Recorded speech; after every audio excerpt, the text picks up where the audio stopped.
I think one challenge or one tendency for runners and other endurance athletes, triathletes, for example, is that, people get into it, they love it, they push themselves hard.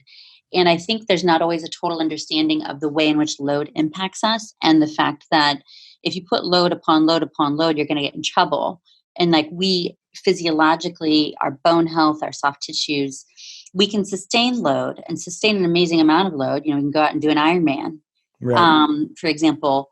But if that's not then coupled with a phase of rest and healing and regeneration, and if you continue to layer load on top of that initial insult, you could say, then that's when you get into trouble.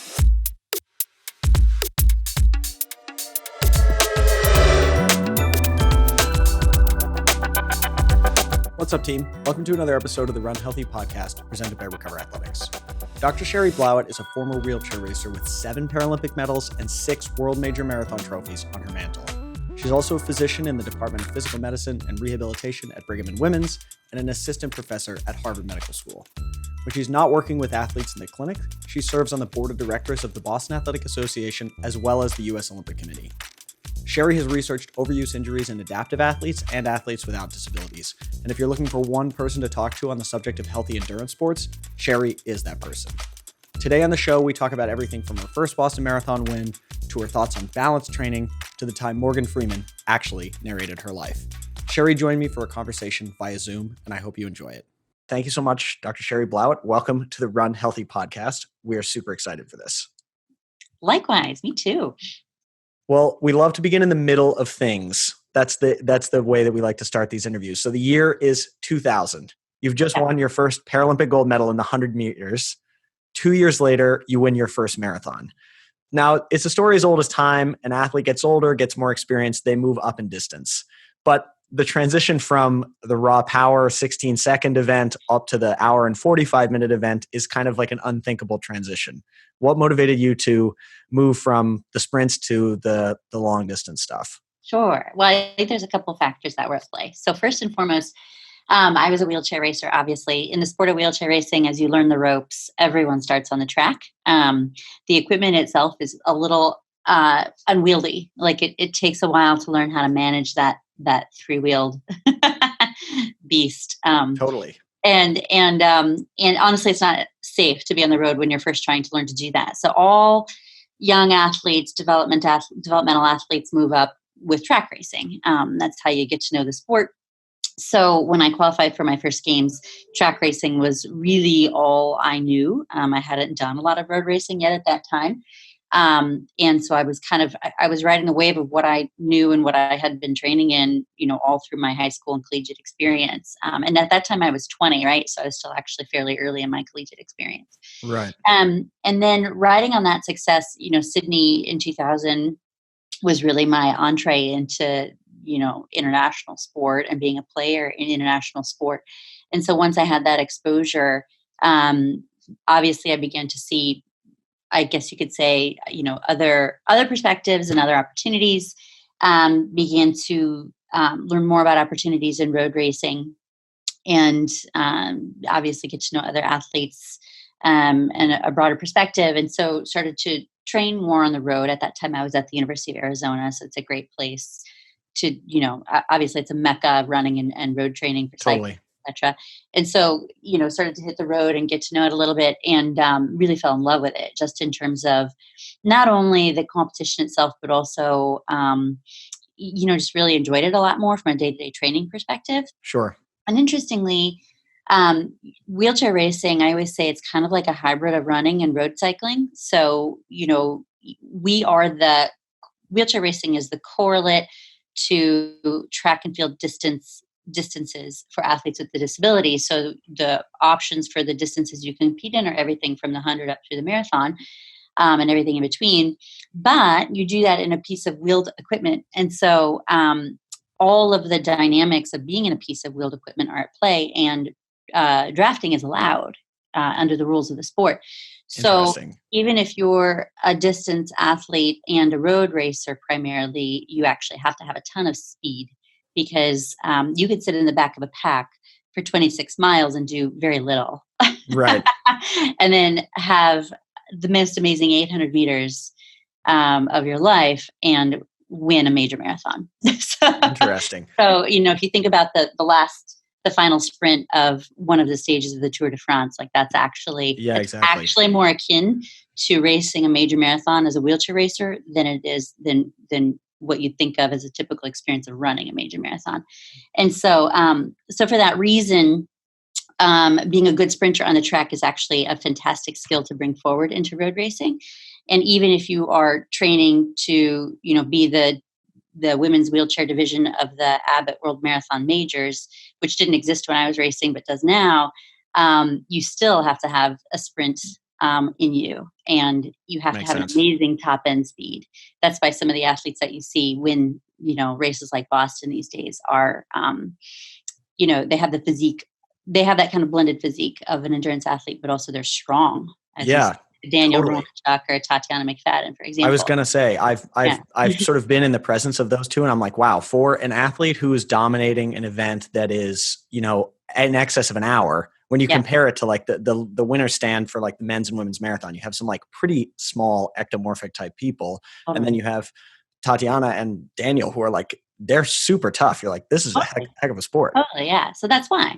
So they're fast, right? And it's all because of that blend of both the biomechanics of the sport, the equipment of the sport, and also the rules of the sport, because it would also be a much different scenario if they didn't allow drafting.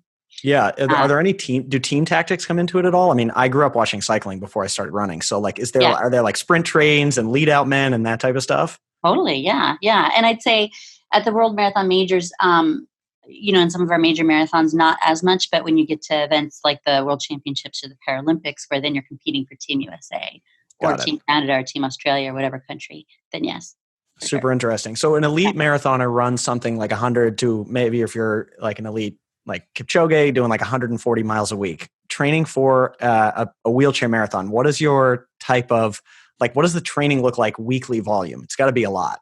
Yeah, it's a lot, but I'd say not quite as much as what a runner would be doing for all the same reasons. So the training is definitely more of a blend of volume and speed work.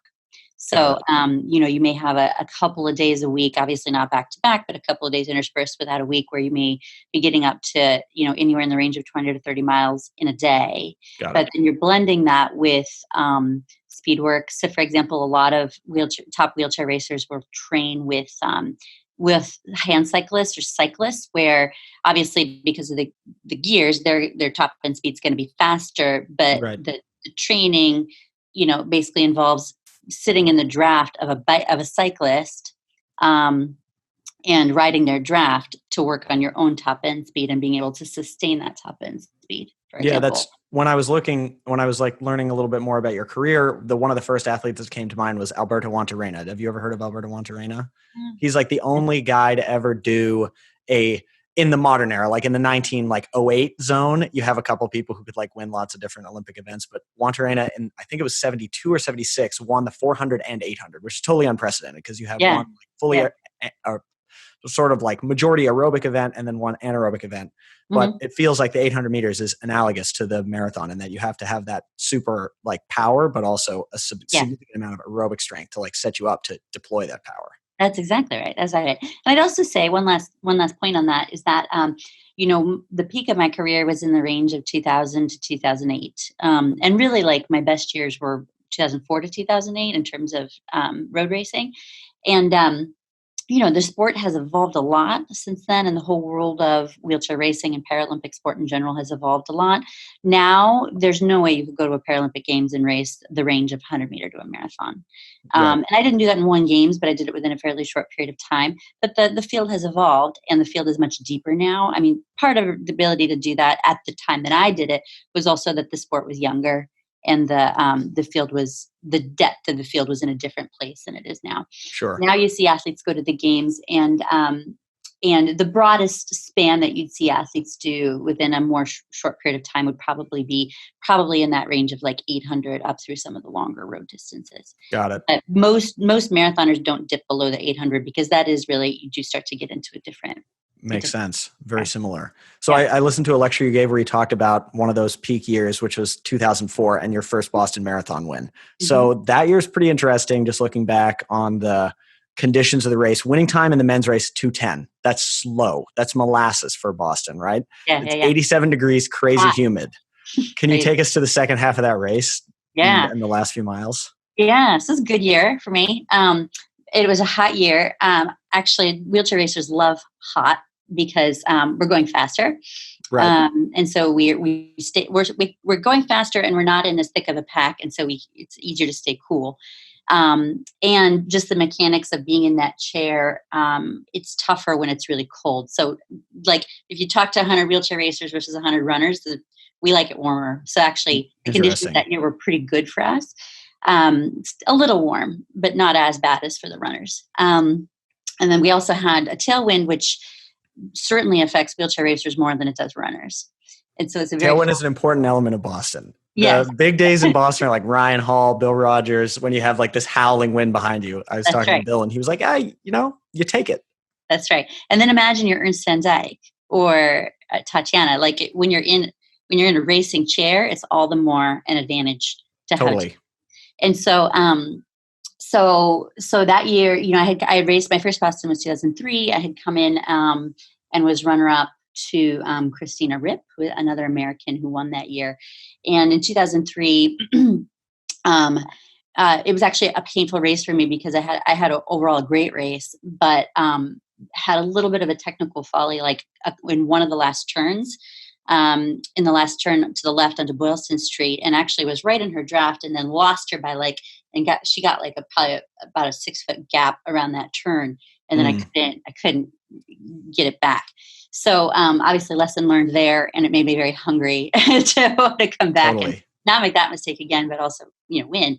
And that year, the biggest contenders, the biggest rivals that year there were two women from Switzerland that were always very strong in Boston, and Sandra Graf and Edith Hunkler. And they were both really strong on the Boston course because they were both really good coasters. Yeah. When you think about wheelchair racing, typically athletes are either good coasters or good climbers. If you're a bigger athlete, not necessarily still fit, but just bigger in terms of overall body mass, you're usually, and if you have the right equipment, you're usually a good coaster. If you're light and spry, you have a good strength to weight ratio, you're usually a good climber. Totally. I was always a horrific coaster and a great climber. That's just, and sometimes you can't change much about that. It's kind of how you're built. Right. You can optimize your equipment to the best of your ability, but that only goes so far if you weigh 100 pounds versus 120 pounds or 130 pounds. Right. So I was always a good climber, and I knew that my strategy with the two Swiss athletes was that I had to basically hang on for dear life through all the downhill portions of the course, not let them get a gap, and be there with them at the bottom of the hills. And so although it was for me, staying in their draft in some of the faster sections of the race was always really scary, because if you're a lighter athlete also, in some of the really fast coasting sections, for us coasting sections, not for runners, but for the racers coasting sections, we can hit, the women can hit around 35 miles an hour.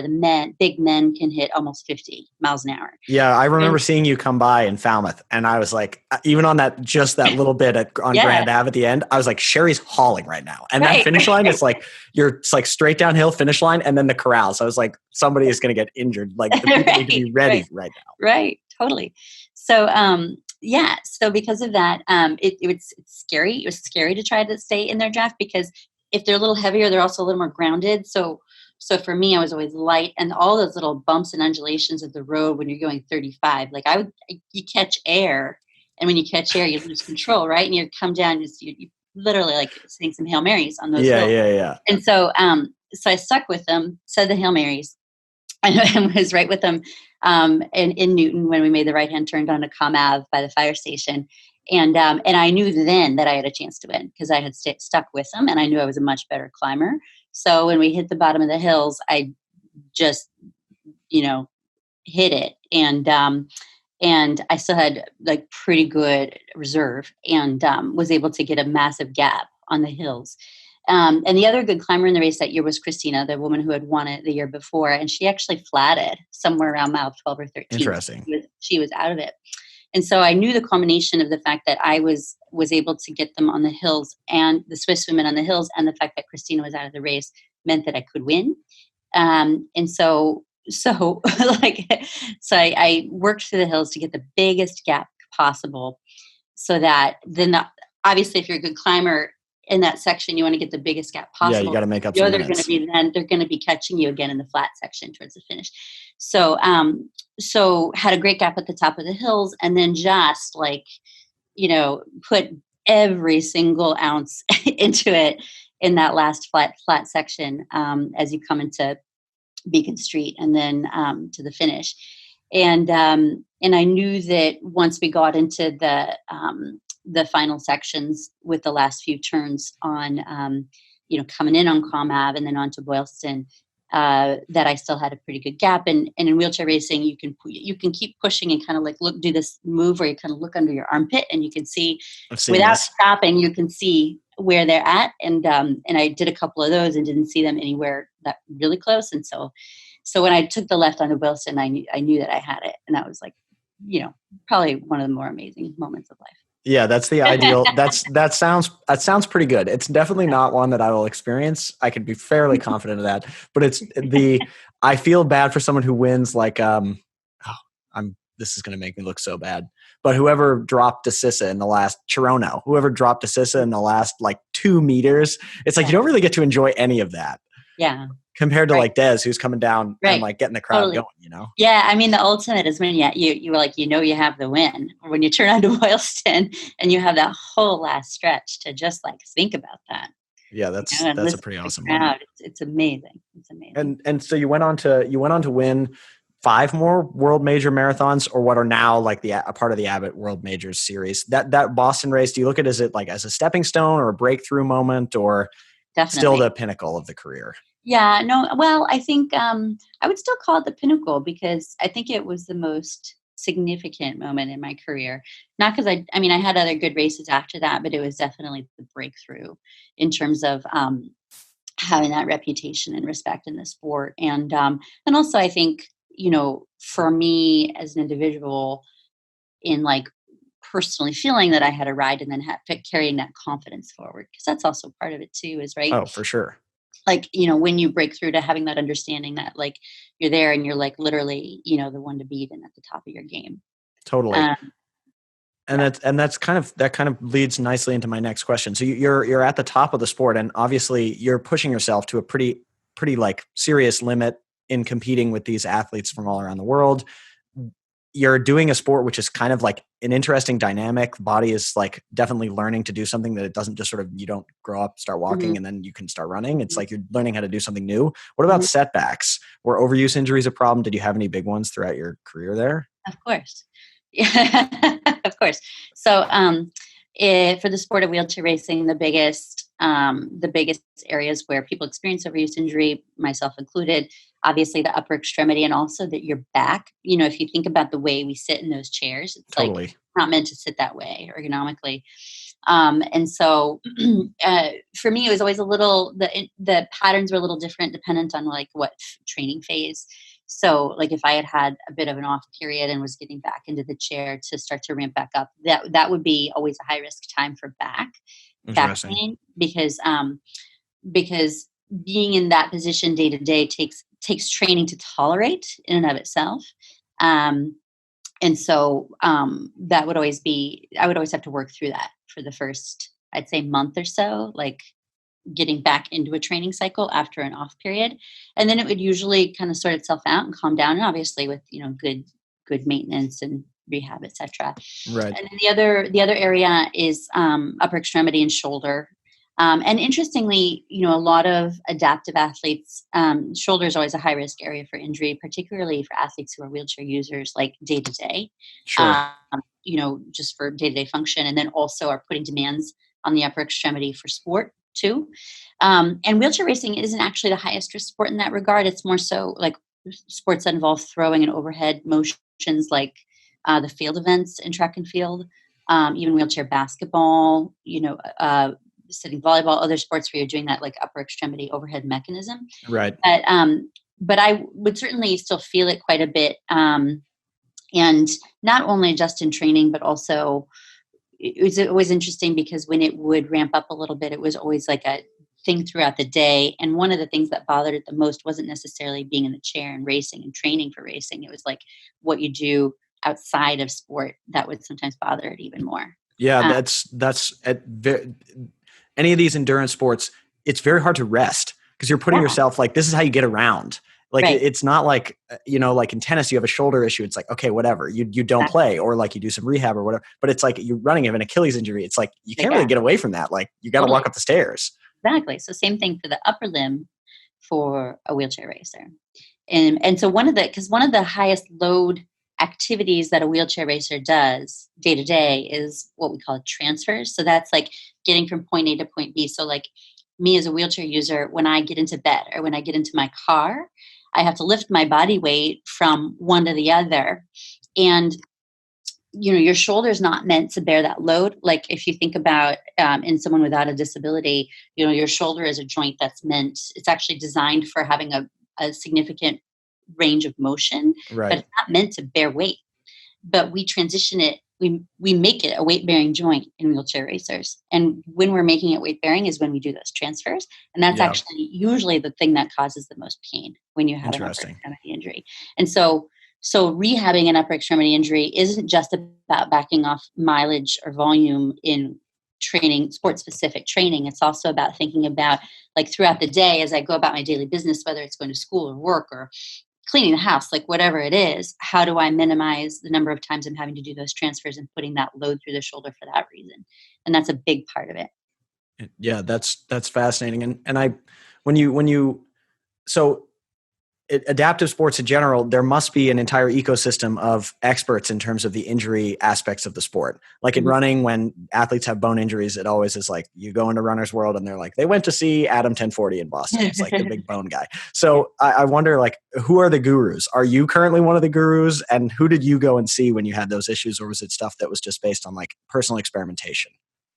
Yeah, I'd say at the time, I don't know that there were gurus in my area that were specific to Paralympic sport. And so I would typically just see people who were good for that area, like a good shoulder doc or a good hand and wrist doc, whatever. Now, things, just as the sport has evolved, so has the systems around the sport. And so now there are definitely experts. And yeah, we're one of them here at our center at Spalding and the Harvard system here in Boston. I'm definitely one of the people, now that I'm in my post-competitive career and practicing sports medicine, definitely one of the people who does the most like writing and research and sort of helping to develop clinical paradigms around this. Totally.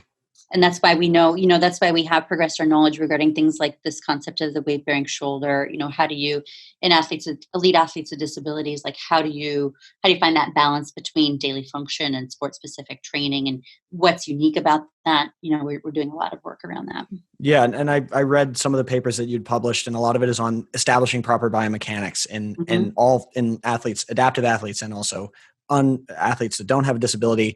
Mm-hmm. I think this is fascinating, especially in running. Biomechanics are a stumbling block for most people. It's like perfect biomechanics can't necessarily save you from this sport, but they can definitely set you back. Mm-hmm. So I've dealt with poor technique stuff. When you're working with adaptive endurance athletes, runners, do you advise that they take a form class, work with a coach? Like, how does the casual athlete best go about establishing those good biomechanic habits? Yeah, I think it can help because, the reality is it's hard to see your own blind spots and hard to evaluate yourself. And especially if you're getting involved in the sport, if your goals, if you're a recreational level athlete, i.e., you want to stay fit, you enjoy running, or you enjoy your sport, but you're not shooting for those elite levels, then I think that that it's a good idea, fairly early on before you start to run into problems, to just get a sense of what's going on. It's hard to sort of know, and certainly hard to observe yourself. You can try some basic things like video, et cetera, but it's still tough. So I think it's always a good idea. And knowledge is power, and so for athletes to understand a little bit about their own biomechanics, where their risk factors are, what they need to be actively thinking about and working on for a maintenance program. I think all of those things are important for prevention and also empowering to the individual athlete. Totally. And when athletes come to you, endurance athletes, we don't have like very often trauma, fall, acute injuries. It's mostly just sort of like we're always a little beat up, and then maybe that crosses from the boundary of like an ache or pain into something that starts to limit your participation in the sport. When you encounter athletes that are kind of right on that zone, where do you send them first? Is it a question of, do you look for like strength, biomechanics, training load, biomechanics, strength, or some other different order? Like what is, as someone who's doing research in this field, where do you think that prioritization? Yeah, I think it's a great question. So I think I would put it in a rank order of training load first, and then strength and biomechanics. And I would have a hard time totally piecing apart strength and biomechanics, because to me they go hand in hand. But I'd say that, I think one challenge or one tendency for runners and other endurance athletes, triathletes, for example, is that, people get into it, they love it, they push themselves hard. And I think there's not always a total understanding of the way in which load impacts us, and the fact that if you put load upon load upon load, you're going to get in trouble.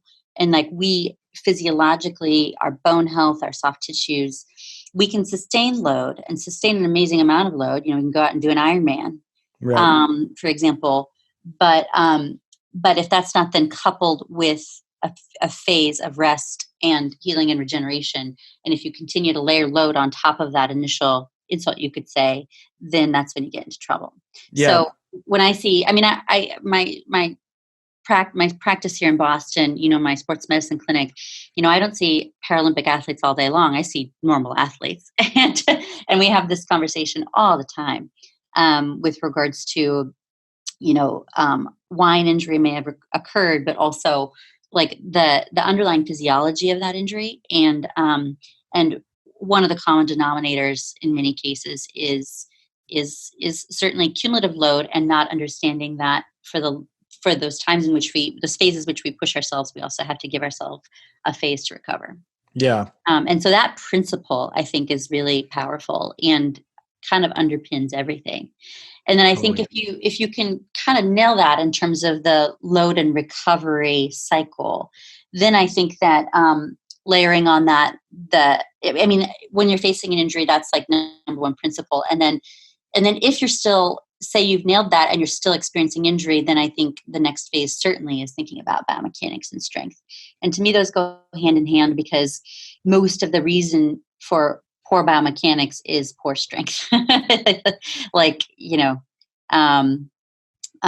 a runner and you have excessive knee valgus and hip drop when you're in single leg loading, it's because your glutes are weak. And, I know you guys hit that hard. We love the glutes. Recover in the app. I know the glutes are your friend. Exactly. And so they go hand in hand. Most of the underlying reason for poor biomechanics is poor strength. So I would have a hard time pulling those apart. Got it. Yeah, I think that I love the way that these types of bits of knowledge tend to trickle down from elite sports into the common parlance. Like my favorite sort of coach ever is Arthur Lydiard, because he was a milkman. He was coaching people by night, worked in a shoe factory, but he just really, his big contribution to sport was just periodization. Like you can't train hard all the time. No, and the endurance athlete needs to have that balance between like long periods of just sort of aerobic load, and then the intense stuff, and then the Olympics. That's right. Exactly. And the other thing general principles that I often relay to community level recreational athletes. Again, the game changes a little bit with elite athletes, but for your typical athletes, another general principle that I think is underemphasized and underutilized is the fact that if you're someone who, if you're like I was going to say kind of an exercise addict. Like if you're someone who like literally needs to be out there every single day, like it's your core, your mental health is based on it. Like you can't, like rest is just a foreign word to you, or a foul word to you.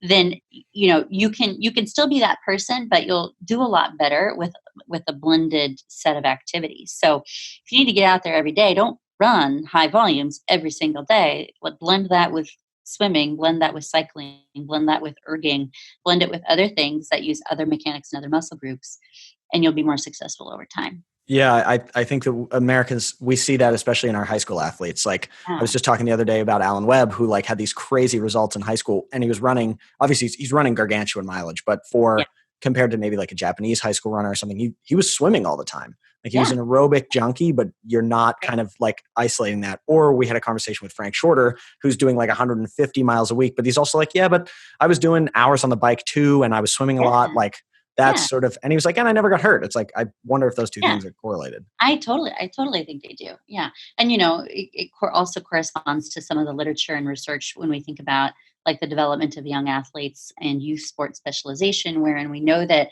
if you do a survey of the 100 most impressive professional athletes in our country today across, across American football, across basketball, across baseball, pro soccer, like very, very few of them, if any of them, were doing only that sport when they were 12 years old.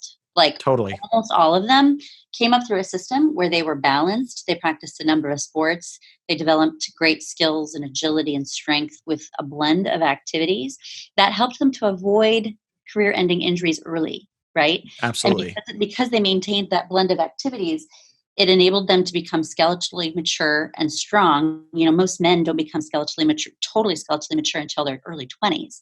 So, it enabled them to get to their early 20s, strong and uninjured. And then they had their golden moments, right? Yeah, And then you've they got were that able to really progress. wide base that you can build up kind of anything on top of. Exactly. Yeah.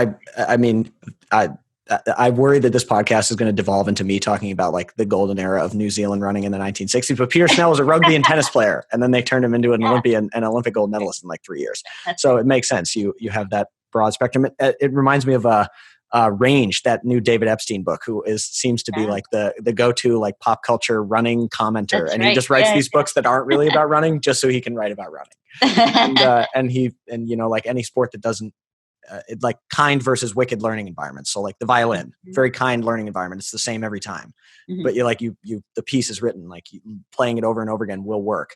But something like soccer, where like every play is different, things develop Yeah. differently. Having that range of experiences, a wicked learning environment, learning to play soccer, learning to play the violin, learning to play golf, like all of that stuff combined will set you up best That's for right. Exactly. super interesting. Yeah, I think it's all really interesting, but it goes back to all the same principles. It all goes back to like load and managing load over time, right? That keeps us in a good place and uninjured as athletes. Yeah, and for runners who are looking to do maybe their first marathon, like that's the classic how you get injured from running is you go into that big, you're like, okay, here's the big block. Do you have like some general systems that you like? I know Bowerman popularized hard day, easy day, or Mm. do you like to go by month-long blocks, or is there something that you find in the athletes that you're working with that you think that works in terms of that types of periodization? Yeah, no, I think rather than being dogmatic about one particular approach, I try to take it back even a step further. Encouraging athletes to like work with a support system that's supportive and understands, especially if they're a rec level athlete, like say a runner like running for a charity team, for example. Like working with a team and a good coach that understands the importance of health that is as optimal as performance, Yeah, and will enable runners to like listen to their bodies as they progress through that mileage and progress through that load. And then back to the same concept of I mean, I think almost more important than like one technique or another technique is back to that concept of um, thinking about an average week and making sure that the phases of higher volume are combined with phases of rest. got it. And I think that I try not to be too dogmatic around that, because then runners will have like their guy or their coach or their team where they feel like they have a good rhythm and good relationships. And Yeah. I'm not one to like pull them out of that supportive environment, as long as those principles are being maintained. Got it. That makes perfect sense. Yeah. Well, I'd love to pivot the conversation because Sure. you're a former world class wheelchair racer. You serve on the board of the Olympic Committee and Paralympic Committee, and as well as the Boston Athletic Association. Obviously, yesterday was a big day. Mhm. Boston Marathon is canceled. I'd love to sort of like talk with you a little bit about the current state of sports and where you think things might be going. Mhm. Um, do you think it's like a socially distanced mass participation event is possible? Like, or like how should we be, I guess maybe a better question is how should we be thinking about this from the athletes who are anxious to see things like the marathon and the Olympics come back, but also want to be realistic that these things are too dangerous potentially right now? Yeah. I mean, I think that it can be done, but I think it's really difficult right now. I think when we think, for example, to Tokyo potentially happening in 2021, I think it can happen. I don't know how it'll look, in what form it'll happen. And I think it'll have to happen with significant contingencies Yeah. place, around, and these are things we're starting to talk about on the Olympic stage, thinking about things like athlete testing both prior to arrival and while they're there, concepts of social distancing, not only on the field of play, but also in accommodation and transportation, thinking about being very, very selective about what has to be in person versus not. So, Sure. I think with all those mechanisms, if you pull it all together and really create a comprehensive plan, then yes, it probably can be done, but not without, it won't be simple, right? And not without a lot of contingency planning that I think for some may take, I guess it depends on your perspective. For some, it may feel like it takes some of the joy out of it. Yeah. But it would be weird to have like a line there too. Yeah, it would be weird to have like a 1,500 meter event that's just finishing in an empty stadium. I know. But it could be kind of cool. Like it's like in the NFL, they have a sky cam and players are mic'd up and you can have like a really clear picture of what's going on. I feel like that type of experience could definitely be possible if in a non-critical type situation. Yeah, I mean, I think there are. I mean, we have one concept of how sports should look. That concept is based on what we've known for the last many decades. Since the invention of modern television and since we started watching sport, in a mass way across our society. But that doesn't mean that's how sport has to look. So I think that we can be imaginative and innovative, and still probably get the job done in a safe way, but it will probably look a little different. And I think that decision in that innovation has to happen on a sport by sport basis, because it's going to look a little different if you're a wrestler versus if you're a road cyclist. Totally. Where the considerations are totally different. And that's one of the tricky things about something like the Olympics or the Paralympics, is that it's a multi-sport event and you have to think about all those contingencies all at once, versus an event like the Boston Marathon, where just the concept of bringing together 30,000 people from all corners of the world is just really not feasible. Yeah, I think that as this crisis started to sort of clarify itself as a crisis, the idea of like a mass participation event just became more and more fantastical. So we like to end on a real deep cut of a question. And in doing research for this interview, I discovered a Visa commercial from the 2008 Beijing Olympics that profiled you. And I as soon as I played it, I was like, this was one of my favorite commercial, the series of commercials was unreal. And I actually have a vague memory of this, like the cadence of Morgan Freeman's voice and what he said about you, which, and I quote, is that you are a heat-seeking coming through, get out of the way. Did anybody get the number on that blur that just rocketed past world-class athlete? Now, I remember this, and I remember this commercial. I remember the campaign of commercials. I was like, this is so awesome. So this. Now, I know that this question has an obvious answer, but it's a question. Which is better, an Olympic medal or a 25-word narrated Morgan Freeman compliment? Well, I suppose at the end of the day, I think it's the medal. But I would say that in the realm of like cocktail party conversation, that the Morgan Freeman commercial has gone a long way. I love that. That's so fun. Yeah, I had a friend, one of my dear friends from Stanford, from med school, who also, she's also a runner and athlete. She at one point found a magnet, and the magnet said, "I wish that Morgan Freeman narrated my life." I've seen that as a bumper sticker. Yeah. And she augmented it. She covered some of the words and wrote over them so that it then said, "I had Morgan Freeman narrate my life," and she gave it to me. I love that. That's awesome.